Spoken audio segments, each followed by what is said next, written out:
Hi guys, so Boris Johnson really went off the deep end when it came to insulting both the intelligence of members of parliament and actual refugees. This took place in an exchange that he had with the leader of the SNP, Ian Blackford, in the House of Commons on Wednesday. Now, Blackford called out the Home Secretary, Priti Patel, who was absent, strange as the topic of discussion was Ukraine and the treatment of refugees. But don't worry, people of Ukraine, the Tories are on your side. You see, they have yellow and blue ribbons on. Here, Blackford. I don't think the Prime Minister understands the scale of the challenge or the urgency. These are people fleeing war crimes, torn apart from their families as their homes are shelled. And the Home Secretary is blocking them with endless paperwork. This isn't just incompetence, this is ideology. In the face of the biggest refugee crisis in Europe since the Second World War, the UK government won't set aside the hostile environment. And by the way, we're seeing the hostile environment this afternoon. They might quieten down a bit. We've seen this too many times from a Tory Home Office. The Windrush scandal, the go-home vans, the inhumane Nationality and Borders Bill. The UK Home Office is raising barriers and bureaucracy when we should be offering care and compassion. Prime Minister, do not let the history of failure repeat itself. Scotland stands ready to offer sanctuary and refuge. Okay, so I don't know what Boris Johnson's saying here, but when Ian Blackford said Scotland stands ready, Boris Johnson replied with something. I don't know what it is, I can't lip read, but let's see. Let's try and understand. Compassion. Prime Minister, do not let the history of failure repeat itself. Scotland stands ready to offer sanctuary and refuge. So will the Prime Minister... Maybe something like, oh, shut up or something, or maybe even worse. ...join with the rest of the European continent and waive the visa restrictions for refugees fleeing war in Ukraine. Prime Minister. Mr. Speaker, this country has an unparalleled record. And look, just since I have been Prime Minister, look at the numbers we've taken from Afghanistan, from Hong Kong. But we're not talking about Hong Kong. We're not talking about Afghanistan here. We're talking about Ukraine and how you have put barriers between freedom and war. You have stopped people from coming in. Now, before this, Ian Blackford had pointed out how Ireland, for example, a much smaller country, has taken in much more refugees. Why is that the case? Why is it easier to get into Ireland than it is to get into the UK? And let's not go down the geography route because Dominic Raab will be, struggling there. There are barriers put in. You have required that people fill out visa forms. So in some cases, some ridiculous statements or ridiculous cases I've heard where people were asked for utility bills. Yes, when I'm fleeing the bombing of my home, I better make sure to remember to take a bloody utility bill with me because someone at the Home Office might request it. Mr. Speaker, he lectures the Home Secretary. This is a government unlike any other. The Prime Minister, the Deputy Prime Minister, the Home Secretary are directly descended, Mr. Speaker, from refugees. And we understand how much refugees have to give to this country, and we understand how much this country has to gain from welcoming refugees. Wow, this guy, what a liar. He's a liar. That's what he is. How can he say that? How can he stand at that dispatch box and say such a thing? And look at what he has on his lapel. He has a UK flag and he has the flag of Ukraine. You are putting barriers in place to stop people from coming in. People who are fleeing war. Look,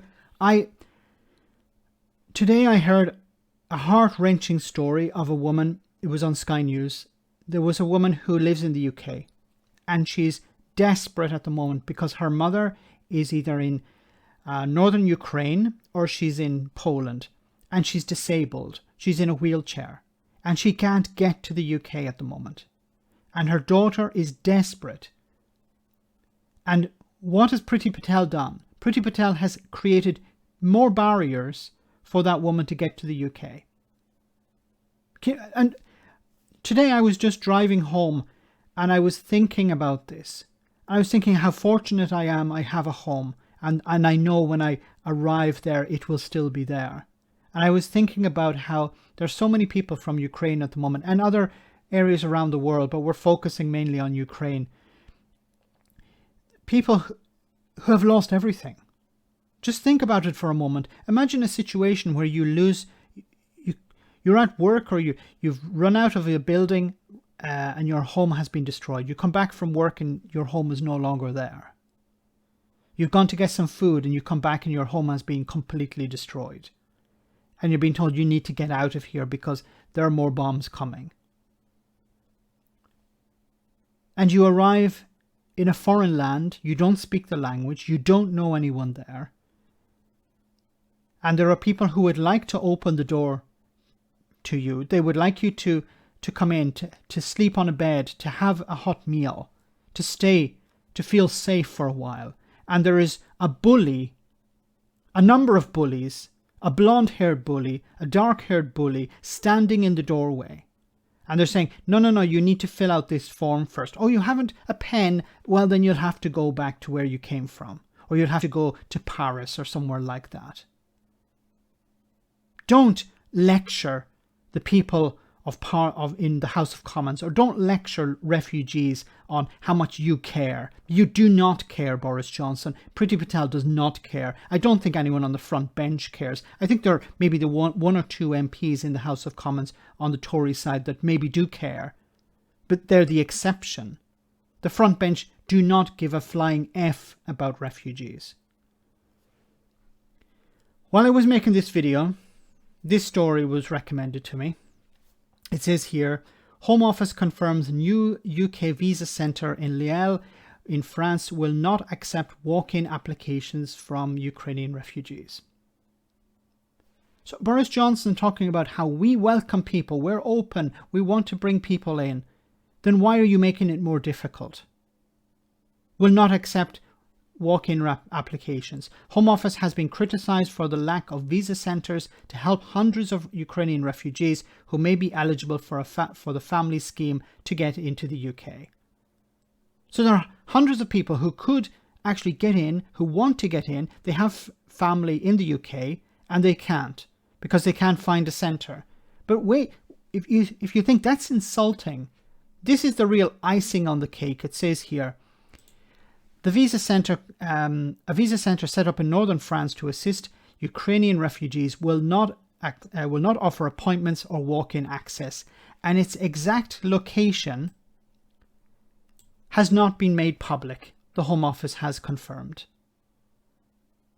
Why has it not been made public? Because Priti Patel and this idiot don't want people to find it.